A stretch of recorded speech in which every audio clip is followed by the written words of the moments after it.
es mi emoción o no sé, pero pastor, me gustaría que le diera una palabra a esos pastores que de repente en lloran en la oscuridad o en la incertidumbre porque no saben qué hacer, porque a veces la voz de Dios no es tan audible. Me gustaría, pastor, que una palabra Sí.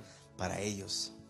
Yo al principio del ministerio de evangelismo, cuando era evangelista, yo pensaba que el ministerio más fácil era el pastorado. Yo decía, no, un pastor está sentado, comparte la palabra, solamente escribe, se para en un púlpito y hasta allí.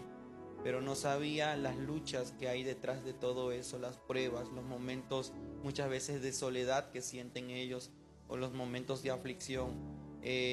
Cuando Dios me empieza a posicionar como pastor, desde el primer momento empecé a recibir ataques del enemigo. Unos vecinos, nosotros hacíamos cultos debajo de un árbol y unas lonas, entonces unos vecinos subían sus bocinas arriba de nosotros, y unas bocinas a todo volumen ponían música satánica, y al momento de la palabra, de la alabanza, estorbaba ese sonido al nuestro, porque el nuestro era un sonido muy pequeño, un sonido sencillo. Entonces como que la gente no podía escuchar muy bien la palabra y se desenfocaba, pero aún así la gente llegaba a la iglesia con esa hambre o necesidad de recibir una palabra de parte de Dios. Esa era la primer lucha que teníamos. En una ocasión nos lanzaron un pedazo de madera, de palo muy pesado, y la lonita que teníamos, la lona, para aquellos que ven este video en otros países, la lona nosotros lo llamamos como algo que nos cubre, algo de nylon que nos cubre. Entonces cuando esas personas, los vecinos, lanzan ese pedazo de madera, un palo que detenía la lona se vino hacia abajo y le cayó a una niña. Uf. Y empezamos a sufrir esas luchas eh, en esos momentos de cuando el Señor nos puso en este lugar.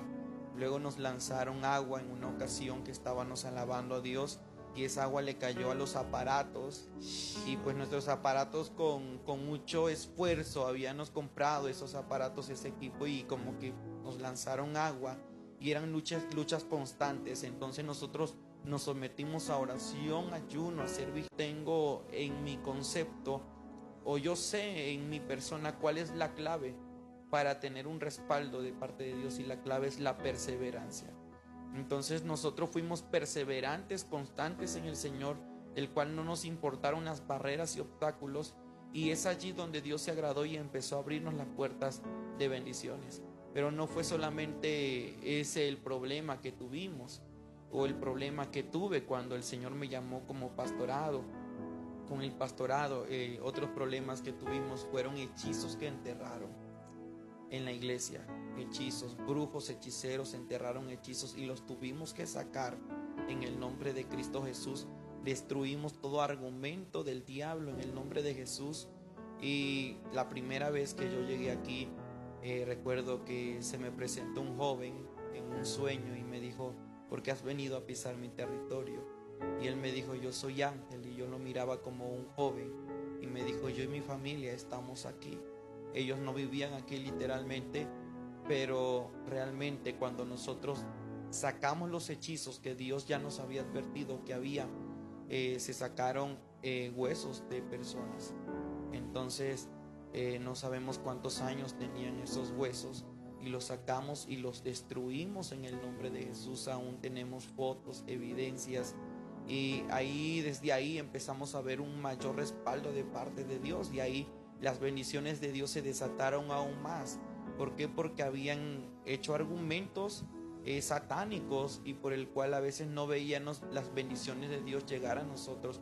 Por eso hay pastores que ven que su iglesia no crece en almas, no crece en números, no crece en construcción, en material, y como que hay pastores que se desesperan y se le preguntan a Dios y le dicen: ¿por qué otras iglesias crecen y la nuestra no? Tenemos que ver cuál es el problema, qué es lo que está pasando, y para saber el problema tenemos que doblar rodillas, hacer ayunos con ese propósito. Para recibir esa respuesta tenemos que hacer vigilias a partir de las 12 a las 3 de la mañana, que esas vigilias son muy importantes para recibir una respuesta de parte de Dios. Hacer la tercera vigilia, que es de 12 a 3 de la mañana, fue lo que nosotros hicimos para que Dios revelara cuáles eran los motivos por el cual muchas veces las bendiciones de Dios se detuvieron para nosotros, hablando de las bendiciones espirituales, materiales y de todas las bendiciones que abarcan, que son para la iglesia de Jesucristo. Y hasta que Dios nos reveló, y es lo que tienen que hacer los pastores hoy en día, porque no ven un crecimiento en nada, ni en lo material ni en lo espiritual. Y Dios tiene que revelar cuál está siendo el problema, porque hoy en día están siendo atacadas espiritualmente muchas iglesias cristianas, familias pastorales, y están lanzando hechizos de pobreza, de miseria en los templos, de disminución de almas. Las almas llegan y se van y como que no hay un crecimiento. Entonces, cuando uno empieza a atacar el área espiritual de hechicería, de santería, de brujería, es ahí donde nosotros empezamos a ver la gloria de Dios. Esa es la clave para que los pastores hoy en día se den cuenta que nuestra lucha, como dice la palabra en el libro de Efesios capítulo 6, no es contra sangre ni carne, sino contra principados, gobernadores, contra huestes de maldad en las regiones celestes. Wow.